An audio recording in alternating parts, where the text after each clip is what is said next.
और आपने एमआईसी मेंबरों को गधा तक कह दिया। क्या मानते हैं कि बिल्कुल भी नकारा है?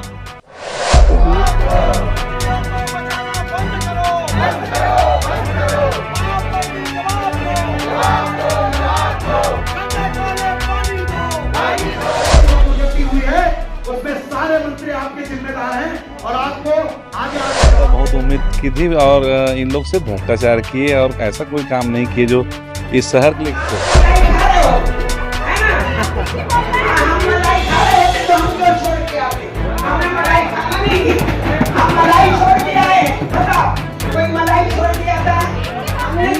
आरक्षण के कारण सामान्य वर्ग के इच्छुक व्यक्ति इस निविदा में भाग नहीं ले पा रहे हैं। ये गंभीर आरोप है। आपकी नाकामी को छुपाने के लिए आप आरक्षण के ऊपर जाएंगे।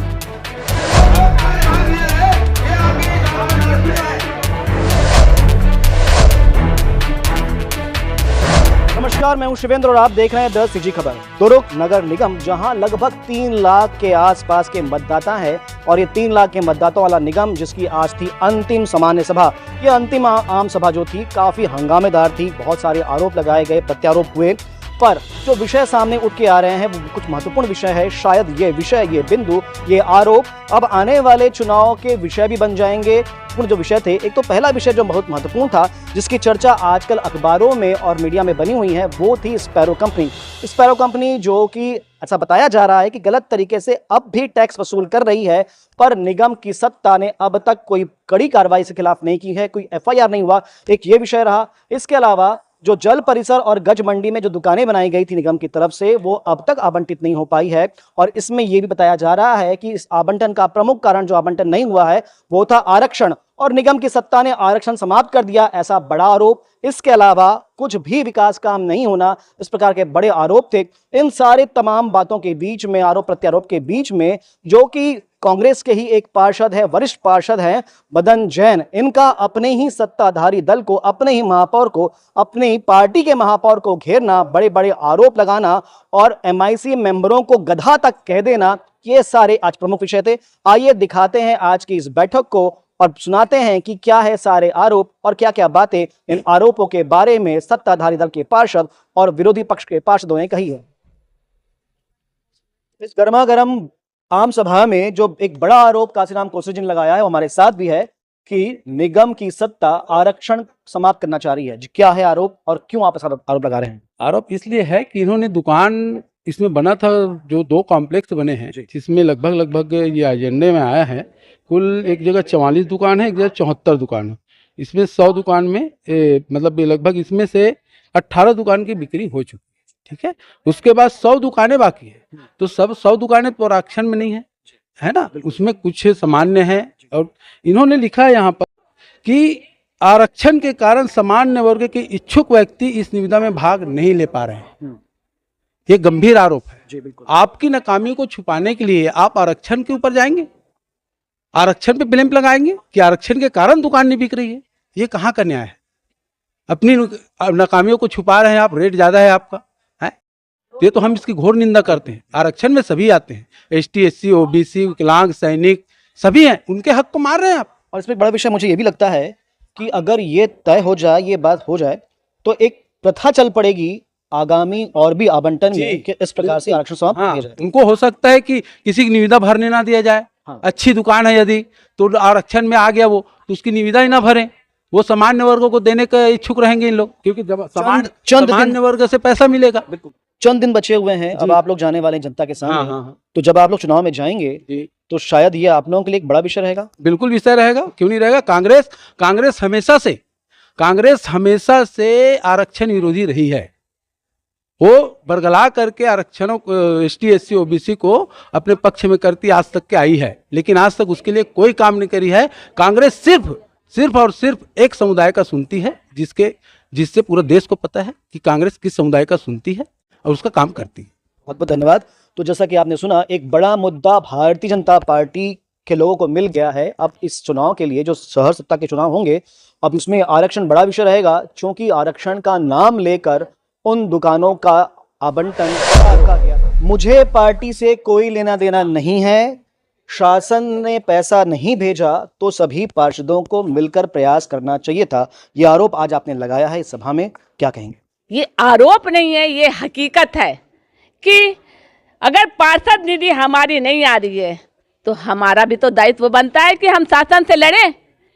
शासन ने ही तो तय किया है ना पार्षद निधि, इसलिए शासन को चाहिए था वो मार्च महीने में तत्काल समय पे भेज देना चाहिए था। आज केंद्र सरकार हो या राज्य सरकार हो, समय सीमा पर हर किसी की निधि उपलब्ध हो जाती है, लेकिन वहारे प्रशासन, वहारे शासन की हमारी पार्षद निधि तक यहाँ पर उपलब्ध नहीं हुई है। और तो और हमें छोटा मोटा कार्य करवाना है, वह कार्य भी हमारा जो टेंडर पास हुआ था उसे भी वापस कर दिया गया, उसकी भी राशि वापस ले ली गई।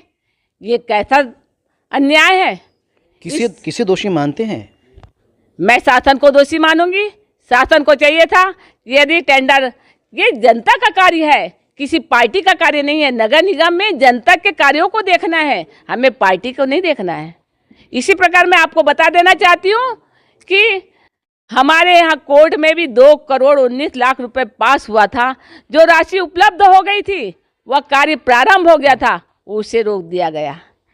इस प्रकार से जो आम लोगों के लिए किया जा रहा है वह बहुत गलत किया जा रहा है भारतीय जनता पार्टी के शासन में, और मैं इसका पुरजोर विरोध करूंगी। और कांग्रेस के महापौर अगर गलत करते हैं तो मैं कांग्रेस के महापौर का भी विरोध करूंगी, और इसकी आवाज़ हम सबको उठाना चाहिए। मैं हमेशा न्याय की लड़ाई लड़ती आई हूं और न्याय के लिए लड़ूंगी। धन्यवाद। दुर्ग जिले के बड़े नेता, वरिष्ठ पार्षद और लगभग निगम से स्टार्टिंग से लेकर अंत तक बने हुए मदन जैन जी हमारे साथ में हैं। आज की इस गर्मा गर्म आम सभा में बहुत सारे आरोप आपने लगाए हैं और आपने MIC मेंबरों को गधा तक कह दिया।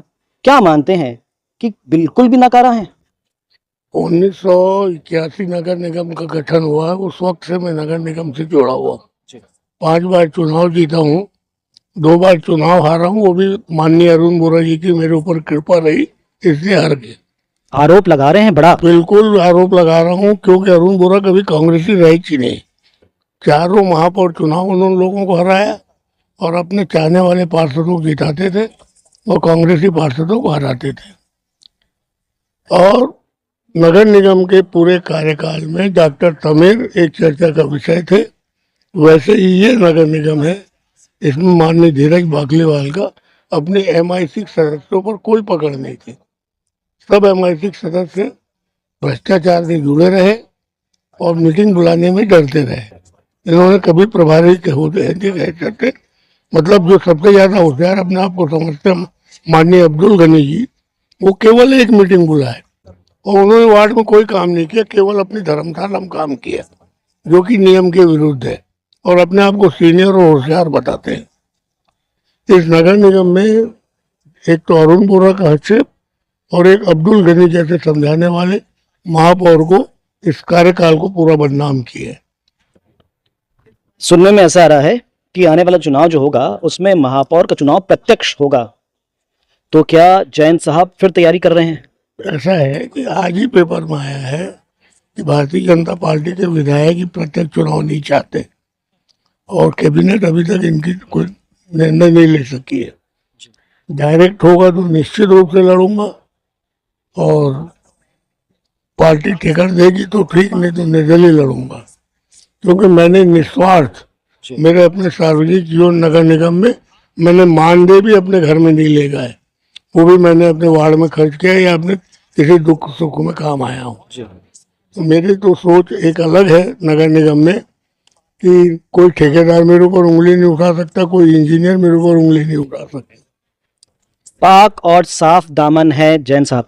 बिल्कुल पाक और साफ दामन, क्योंकि नगर निगम में सफाई टैक्स और वाटर टैक्स आता है।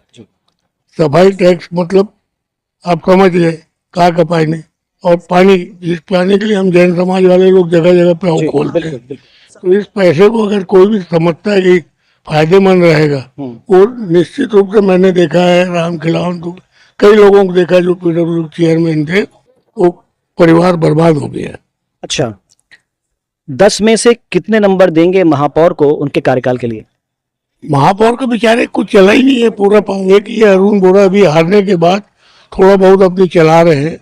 बाकी तो अरुण बोरा ने पूरे नगर निगम के, उनके बेटों ने पूरे नगर निगम की ऐसी तैसी कर दी। मतलब आप ये कह रहे हैं कि महापौर तो ठीक है व्यक्तिगत रूप से? व्यक्तिगत रूप से मेरा पारिवारिक सदस्य है वो, लेकिन गिरफ्त में था, एहसान उतार रहा था कि जिसको पार्षद बनने का भी होश नहीं था वो दुर्ग का महापौर बन गया। बड़े आरोप है।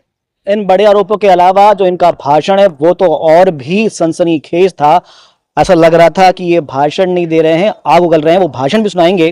फिलहाल सुनते हैं वो क्या कह रहे हैं अपने इस कार्यक्रम में। हमारे साथ में हैं। स्पैरो पर एफआईआर कब, ये आपका बड़ा विषय था, क्या मानते हैं क्यों नहीं हो रही है एफआईआर?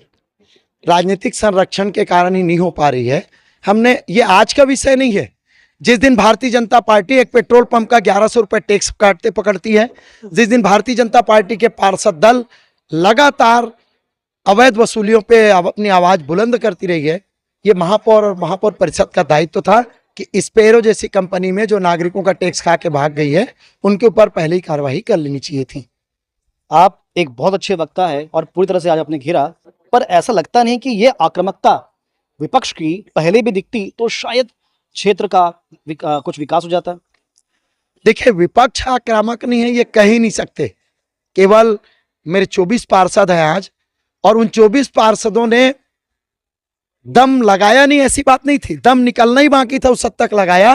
और हमारी बातों को केवल चिल्लाना, केवल आक्रामकता, ये मेरी ड्यूटी नहीं है। मेरी ड्यूटी है उन बातों को उठाना जिससे मेरे शहर के नागरिकों को उनका हक अधिकार मिले, और उस बात को शहर की जनता ने स्वीकारा। तभी हमें विधानसभा में 48,000 से और लोकसभा में 72,000 से जिताया। ये मेरे भाजपा पार्षद दल के सदस्यों का योगदान है, उनकी बातों को शहर की जनता ने माना। अब जनता के सामने जाने वाले हैं, चंद दिनों बाद चुनाव होने वाले हैं, तो बड़े बड़े मुद्दे तो आप लोगों के पास में हैं, तो क्या लगता है कैसा रहेगा भविष्य और क्या होगा प्रतिफल? निश्चित तौर पे जिस तरीके से कांग्रेस की सरकार ने अभी 5 साल काम किया है, दुर्ग की जनता भारतीय जनता पार्टी का महापौर चुनेगी, इस परिषद में हमें बिठाएगी। और क्यों बिठाएगी?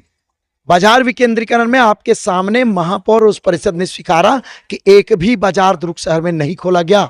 आपकी कल्पनाएं नहीं थी, आपकी सोच नहीं थी, क्योंकि बाजार खोलने से शहर की भीड़ विकेंद्रित होती है, सुविधाएं विकेंद्रित होती है, इस तरीके की बातें थी। हम इन बातों को लेके जाएंगे। 5 साल दुर्ग शहर में जो काम नहीं होते रहे हैं, और हमें पूरा उम्मीद है कि दुर्ग शहर की जनता भारतीय जनता पार्टी को आशीर्वाद अपना देगी। बहुत बहुत धन्यवाद। पार्षद है, काफी अनुभव है, एमआईसी मेंबर भी हैं, गणेश जी हमारे साथ में हैं। बहुत सारे और आरोप आप लोगों पे लग रहे हैं। आज अंतिम आम सभा थी, आरक्षण आप लोगों ने खत्म कर दिया, ऐसा आरोप लगाया जा रहा है। विकास 5 साल में नहीं हुआ, पानी तक नहीं पिला पाए, ये कह रहे हैं निगम के विरोधी दल। क्या कहेंगे? देखिए, ऐसा है, पक्ष और विपक्ष दो चीज होती है किसी भी सदन की। 20 साल हम विपक्ष की भूमिका निभाए हैं, और इस 5 साल में ये विपक्ष की भूमिका निभाए, हम सत्ता पक्ष की भूमिका निभाए। इस शहर के विकास को निरंतर हम देख रहे हैं। 20 सालों से लोगों ने इस शहर के साथ छलावा किया है, धोखा दिया है, मार्केट बना दिए हैं। क्यों बना दिए मार्केट जब आपकी जमीन नहीं थी? तो बिना जमीन के हस्तांतरण के 2-2 नलघर कॉम्प्लेक्स और गंज मंडी क्यों बनाई गई? सिर्फ निर्माण करने के लिए, या निर्माण करके छोड़ देने के लिए नगर निगम की बिल्डिंगों को जो सड़ जाए, जर्जर हो जाए, खत्म हो जाए? तो इसलिए इस सदन ने शुरू से, एक तो हमारा कार्यकाल 2 साल जो है वो कोरोना काल में चल दिया, हमें कार्य करने का अवसर मात्र 3 साल मिला हुआ है। इस 3 साल में हमने सबसे महत्वपूर्ण निर्णय जो हमारे महापौर परिषद महापौर के नेतृत्व में लिया है, वो जमीनों को हस्तांतरित कराया, और हस्तांतरित कराने के बाद ही अब हम उसके जलघर या नलघर कॉम्प्लेक्स के ऑक्शन करेंगे। उसका भी दर कम करने के लिए कलेक्टर को बोला जा रहा है कि भाई इतने रेट में नहीं बिक रहा है, दर कम करें। शासन को भी बोले हमने इन सब चीज़ों की सूचनाएं देते हुए। लेकिन सत्ता विपक्ष जो है आज की डेट में, एजेंडों को पढ़ के, हो सकता है एजेंडों में कोई चीज़ की गलती हो, निविदा एक्ट भी बोलती है, आप निविदा एक्ट पढ़ लीजिए, कि अगर 7 बार या 5 बार या 3 बार से ज़्यादा कोई निविदा नहीं भरी जाती है तो निगम उसके प्रस्ताव बना के आगे बढ़ा सकती है। हम खत्म नहीं कर रहे हैं। इनकी सोच क्या लग रही है कि हम इसको खत्म कर रहे हैं? हम कौन होते किसी का आरक्षण को खत्म करने वाले? हम तो सिर्फ ये बोल रहे हैं साहब कि आप आए, स्वागत है, आपके कैटेगरी में है, आप उसको लीजिए। राशि कम ज़्यादा वो तो जो निर्णय है वो गाइडलाइन से होगी। और इस पे आरोप लगाना और आरोप लगा करके पार्टी में अपनी महत्व को बढ़ाने के लिए ये सब प्रक्रिया करते रहते हैं। आज अभी 2 महीने का कार्यकाल है, उसके बाद चुनाव है। भारतीय जनता पार्टी, दुर्भाग्य देख लीजिए, अक्टूबर में आरक्षण हो जाता है, लेकिन आज तक के आरक्षण की बिल्कुल इनकी नीयत भी साफ नहीं है कि चुनाव कैसे होंगे। अभी तक ये निर्णय नहीं ले पाए कि चुनाव पार्षदों के माध्यम से महापौर का होगा कि महापौर का चुनाव डायरेक्ट होगा, इसका भी निर्णय नहीं ले पा रहे। ये अक्षम शासन है कि नहीं है, ये मेरा एक प्रश्न है। एक बड़ा अब विषय, पार्षद निधि, हाँ, अब हम आते हैं पार्षद निधि पे। पार्षद तो पिछले 1 साल जब से इनकी सत्ता बैठी है, हमारी पार्षद निधि को इनको देने का मन है कि नहीं है, यही मनसा नहीं समझ में आ रही कि पार्षद अपने वार्ड में विकास कर लेगा तो जीत जाएगा। अरे हम 4 साल से किए पार्षद निधि से, कोई ऐसा नहीं कि आज कर रहे हैं। ये अंतिम कार्यकाल है जब हमारे वार्ड में हम अपने वार्ड के छोटे बेटे जो छूटे हुए कार्य हैं उसको कर सकते हैं, लेकिन समय पे निधि रिलीज नहीं करना, ये भारतीय जनता पार्टी की सोच को प्रदर्शित करता है कि उनकी सोच कहाँ तक जा रही है। चंद दिनों बाद चुनाव में जाएंगे, निधि हो गई, ये सारे विषय हो गए, तो क्या ये सब मुद्दे बनेंगे आप लोगों के लिए? सवाल ही नहीं उठता।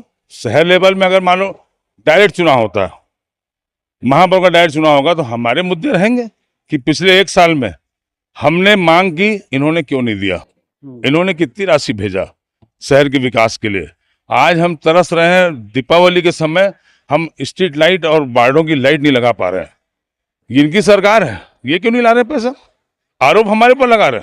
अरे नगर निगम को तो इतना अपंगु बना दिया गया है कि हमारे पास पेमेंट देने के लिए पैसा नहीं है कर्मचारियों का।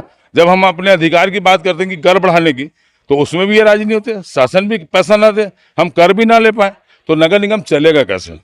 नगर निगम की आय कैसे बढ़ेगी? ये विपक्ष से मेरा एक प्रश्न है, और विपक्ष उसमें चाहे तो सुझाव देके संशोधन पारित कर सकता है, विषय पारित कर सकता है। अगर उनको कोई लग रहा है कि सुझाव देना है तो उनको देना चाहिए, और नगर निगम की आय बढ़ाने के लिए सबको एक साथ आगे बढ़ना चाहिए, क्योंकि ये कार्यकाल हमारा 2 महीने का है, लेकिन निगम की आय बढ़ेगी तो आने वाला 5 साल भी लोग काम करेंगे। आज अंतिम आम सभा थी, किस प्रकार देखते हैं निगम के इस कार्यकाल को? बहुत लंबे समय बाद लोगों ने बहुत उम्मीद से कांग्रेस को उस समय जिताया था, लेकिन दुर्भाग्य से जनता के सारे जो पैमाने थे इसमें कांग्रेस कहीं खरा नहीं उतर पाई।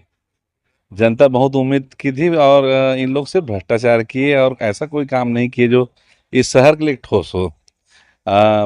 मेरे ध्यान में आता है पूरे 5 साल में एक ठगड़ा बांध इन्होंने बनाने का काम किया, वो भी आधा अधूरा 18 करोड़ खर्च करने के बाद भी आज भी उसमें पानी नहीं रहता है। ये इस कार्यकाल की भ्रष्टाचार गवर्नमेंट और निष्क्रियता को साबित करता है। विधायक जी, 60 लाख से ऊपर के आरोप वाला मामला एक स्पैरो कंपनी का है, और अभी तक उसमें कोई एफआईआर नहीं हुई है, जनता परेशान है, तो क्या एज ए विधायक आप कुछ निर्देशित करेंगे और कैसे मानते इस मामले को? हमारे यहाँ विपक्ष के सब पार्षदगण हैं, इसको आज उठाए हैं, और जो इनके द्वारा मान लो संज्ञान में लाएगा तो जो उचित कार्रवाई करेंगे हम बिल्कुल कराएंगे।